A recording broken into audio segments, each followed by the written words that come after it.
7 December Demra এলাকায় অটোরিকশায় পিষ্ট হয় কিশোরগঞ্জের বাবুলের জীবনের মাঝপথে এসে প্রিয়তমকে হারিয়ে স্ত্রী ফাতেমা আক্তার আজ এক নিস্তব্ধ পাথর।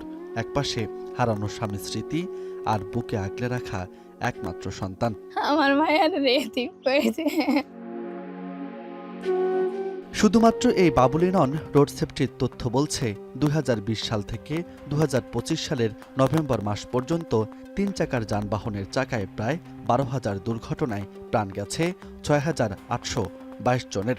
মৃত্যুর মিছিল বাড়লেও অবৈধ এই যানটি বন্ধে যেমন কার্যকর কোনো পদক্ষেপ নেই সরকারের, তেমনি উৎপাদন বন্ধেও নেই নজর। ঢাকার কেরানীগঞ্জের চড়াইল এলাকা, প্রায় 200টির অধিক অটোরিকশা তৈরির কারখানা গড়ে উঠেছে এখানে। এক কথায় অটোরিকশার একটি শিল্পাঞ্চলে পরিণত হয়েছে এলাকাটি, যেখানে প্রতিদিন তৈরি হচ্ছে 2 থেকে 300টির বেশি অবৈধ গাড়ি। শুধুমাত্র কেরানীগঞ্জের চড়াইলে নয়, রাজধানীর মুগধাতেও গড়ে উঠেছে অসংখ্য অটোরিকশা উৎপাদনের কারখানা। এছাড়া রাজধানীর বছিলা, মোহাম্মদপুর, মিরপুর, বাড্ডাসহ পুরো ঢাকা শহরেই যেন অটোরিকশা তৈরির কারখানা। কিন্তু এসব কারখানার নেই কোনো বৈধ অনুমোদন। সবথেকে ভয়ঙ্কর ব্যাপার, যারা এই যানবাহনগুলো তৈরি করছে তাদেরও নেই কোনো প্রাতিষ্ঠানিক শিক্ষা। আমার পড়াশোনা ক্লাস 7 পর্যন্ত, আর আপনার এটা এভরিথিং সব আমরাই তৈরি করি। আমরা মাল আনি বংশাল থেকে, আর আমরা এনে তৈরি করি।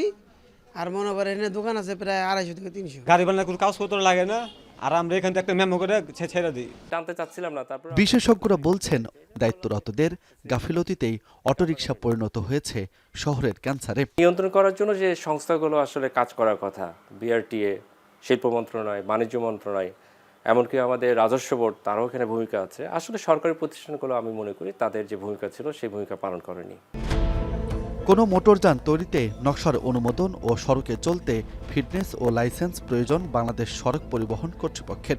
যদিও এসব যানবাহন বিআরটিএর আওতায় নয় দাবি কর্তৃপক্ষের, তবে দ্রুত উৎপাদন বন্ধে অভিযান চালানোর আশ্বাস ডিএমপির। ব্যাটারি চালিত রিকশার বিষয়ে কিন্তু বিআরটিএর অথরিটি নয়, এটা লোকাল গভর্নমেন্ট অথরিটি, এবং যে কারণে এই জায়গাটায় আমাদের সাথে একটু কোঅর্ডিনেশনে, আমি বলছি যে এই কোঅর্ডিনেশনটা আমরা করছি। খুব দ্রুত, আমরা ডেটটা ডিসক্লোজ করছি না, কিন্তু অত্যন্ত দ্রুততম সময়ের মধ্যে আমরা এই অটোরিকশার যে উৎপাদন আশেপাশে যে গ্যারেজগুলো আছে আমরা এটা বন্ধ করে দেব।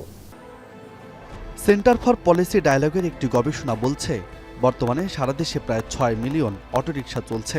এসব অটোরিকশার চার্জিংয়ে প্রতিদিন নষ্ট হচ্ছে প্রায় 750 মেগাওয়াট বিদ্যুৎ।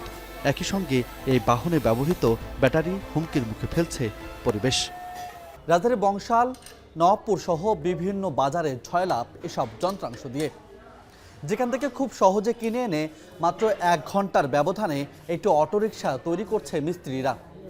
ফলে কঠোর সিদ্ধান্ত, নীতিমালা এবং আইন প্রয়োগের মাধ্যমে এখনই বন্ধ করতে হবে এসব অবৈধ অটোরিকশার উৎপাদন। অন্যথায় আগামীতে সড়কে বড় বিপর্যয় নেমে আসতে পারে মত বিশেষজ্ঞদের। রাজু আহমেদ, এখন, Dhaka. Colour expert, George sap এবং মাইল্ড অন হ্যান্ডস টেকনোলজি সমৃদ্ধ অরিক্স ক্রিস্টাল ওয়াশ, আপনার লন্ড্রি এক্সপার্ট।